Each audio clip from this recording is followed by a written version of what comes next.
Notre paracha commence par le premier commandement de Dieu à Abraham.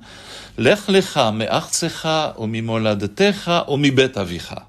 Va-t'en de ton pays, de ta patrie et de la maison de ton père. Tout quitter pour une destination inconnue. Et pourquoi Abraham devait-il errer? La réponse est donnée dans le Midrash Rabbah par Rabbi Berachia. Il utilise une métaphore comparant Abraham à une fiole d'apophile simone. Qu'est-ce que c'est l'apophile simone? C'est de l'huile de myrrhe, shemen mor, un parfum spécial, dans une fiole qui serait fermée, cerclée par une ficelle, placée dans un coin hermétiquement fermé, sans effluve. Et le Midrash nous dit Kevan shaita mitaltelet haya recho nodef. Mais lorsque Dieu dit Lech lecha, en déplaçant la fiole, l'odeur du parfum commençait à se répandre partout, embaumant et attirant progressivement le monde lors des pérégrinations d'Abraham. Ce parfum fut le parfum de la émouna, de la foi. Oui, le Midrash affirme que la foi est un parfum exceptionnel qui émane de nos convictions profondes et qui se répand dans notre environnement. Car voyez-vous, les débats sur la foi, ce qui revient le plus souvent est que la foi est une question irrationnelle qui ne peut être discutée par la raison, par la logique, tout comme le goût ou l'odorat. Cette affirmation est fondamentalement vraie, mais elle peut être comprise très superficiellement, trop superficiellement, car l'irrationalité de la foi peut être interprétée comme un concept arbitraire, peut-être imaginaire, qui ne repose sur aucun fondement, comme par exemple une personne qui croit en l'existence des extraterrestres. Là, la discussion est impossible, car on ne débat pas sur de l'imagination des personnes.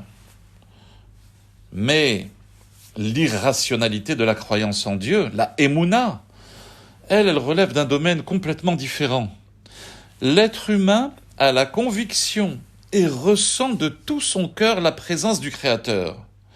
Il est clair pour lui qu'il y a un maître du monde qui écoute nos prières, nos requêtes, qui veille sur nous et dirige nos pas. Cette croyance relève-t-elle de la logique? Pas nécessairement. Est-elle arbitraire? Non. Cette croyance vient d'un endroit qui est au-dessus de la raison et de la logique. Prenez l'exemple d'un enfant qui appelle maman. Son lien avec sa mère est-il basé sur la logique? Absolument pas. Il a estimé qu'elle était sa mère. Il est clair que c'est sa maman. Il n'a jamais cherché des preuves à cela.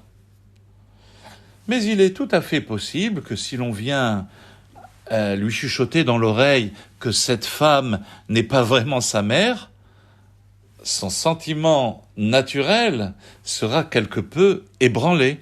Il ira alors chercher un appui pour ses sentiments par des preuves, des témoignages, des documents ou autres.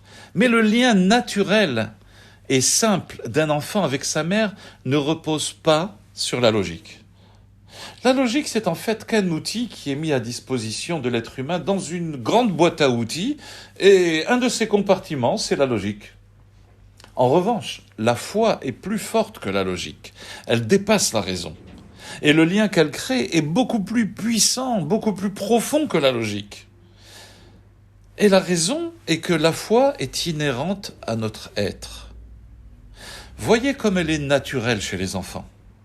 Ce n'est pas parce qu'ils sont petits et qu'ils n'ont pas encore acquis la connaissance et la compréhension et la réflexion et la contradiction. Bien au contraire, l'esprit d'un enfant n'a pas encore semé la confusion et sa foi demeure pure et entière. Naturellement, il aspire à la croyance en Dieu et au désir de se réfugier dans son ombre.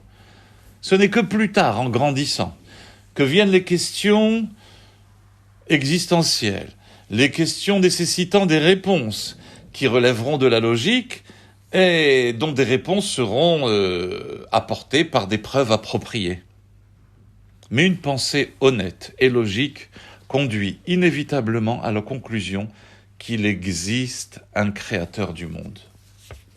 Et la émouna, la foi, n'exclut pas la recherche de Dieu par la réflexion sur son existence. Ainsi nous explique le Baal Shem Tov, fondateur de la Chassidoute, dans l'ouvrage Keter Shem Tov, qu'il existe deux façons de croire en Dieu, d'avoir la émouna. La première est exprimée par la fidélité naturelle à la croyance des parents, à la transmission d'une génération à une autre. Et la seconde façon est caractérisée par la propre recherche, la rationalité de l'être et les conclusions qu'il tire de sa réflexion. Ainsi interprète-t-il le texte du début de la Hamida, la prière que nous faisons 3 fois par jour. Baruch ata Hashem Elokeinu ve'Elokei avotenu. Béni sois-tu l'Éternel, notre Dieu, Elokeinu, et le Dieu de nos pères, ve'Elokei avotenu. N'est-ce pas le même, l'Éternel, notre Éternel et le Dieu de nos pères? Il y a la croyance en l'Éternel de nos propres réflexions, de notre logique, de notre raison, de notre rationalité et de nos conclusions. Ça, c'est Elokeinu, ce que nous avons compris de la divinité, de la émouna qui ressort de nos réflexions. Puis, il y a Elokei avotenu, le Dieu de nos pères, celui dont la foi nous est transmise à travers les générations.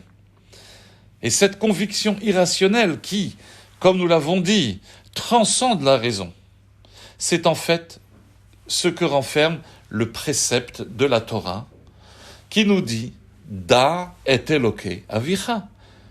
Tu dois connaître l'Éternel ton Dieu, le Père, Elokei avicha, le Dieu de ton Père, qui consiste à rechercher par le da'at, par la connaissance, ton Dieu, tout en restant fidèle aux convictions profondes de nos ancêtres. Si vous voulez, la émouna commence là où la logique s'arrête. Et le premier à être parvenu à cette reconnaissance, il y a environ 4000 ans, fut Avraham Avinu. Il a commencé à se poser ces questions très jeune. Et il est arrivé à la conclusion qu'il doit y avoir un pouvoir suprême qui a tout créé et qui guide l'univers. Dans un monde idolâtre, la émouna a fait son chemin, tel un parfum qui se répand dans le monde. Avraham a commencé à répandre ce parfum. Un bon parfum n'a pas besoin de logique, il est bon. Il sublime la nature, il sublime l'être humain. La foi est déjà ancrée en nous par Avraham Avinu, et c'est la chose la plus naturelle et la plus fondamentale. Shabbat Shalom.